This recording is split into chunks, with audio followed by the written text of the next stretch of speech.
Everyone, good evening. কেমন আছো তোমরা? আশা করি অনেক ভালো আছো, আর আমিও কিন্তু অনেক ভালো আছি। যেহেতু এখন শীতের সন্ধ্যা, তাই কিন্তু আজকে মা ভেবেছিল যে বাড়িতে একটুখানি পিঠে বানাবে।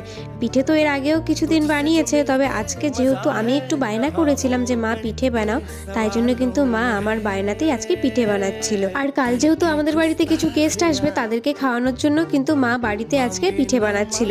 আর এখানে কিন্তু মা রেডি করছিল পাটিসাপটা বানানোর জন্য, সব যা যা লাগবে সব কিছু কিন্তু রেডি করছিল, আর আমি আর বোন কিন্তু মাকে হেল্পও করছিলাম। আচ্ছা বন্ধুরা, তোমরা বলো তো তোমাদের কাদের কাদের পাটিসাপটা খেতে অনেক ভালো লাগে?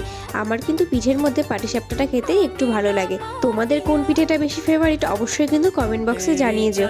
তো দেখো, এখানে তো আমি দাঁড়িয়ে দাঁড়িয়ে দেখছিলাম মা কিভাবে পিঠেটা বানাচ্ছিল। তারপরে আমি মাকে বললাম, তুমি একটু সাইড দাও, এবার আমাকে নামতে দাও মাঠে।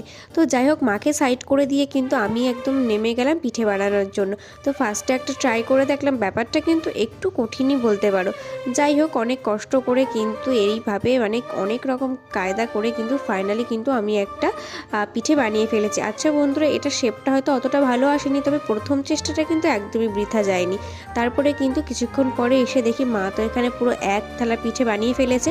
তো তোমাদের এই ছোট্ট মিনি ব্লগটা কেমন লাগলো অবশ্যই কিন্তু কমেন্ট করে জানিও। আর যারা যারা এখনও আমার ইউটিউব চ্যানেলটা সাবস্ক্রাইব করোনি, তারা কি করছো? অবশ্যই সাবস্ক্রাইব করে দাও। আর যারা ফেসবুক থেকে দেখছো অবশ্যই ফলো করো।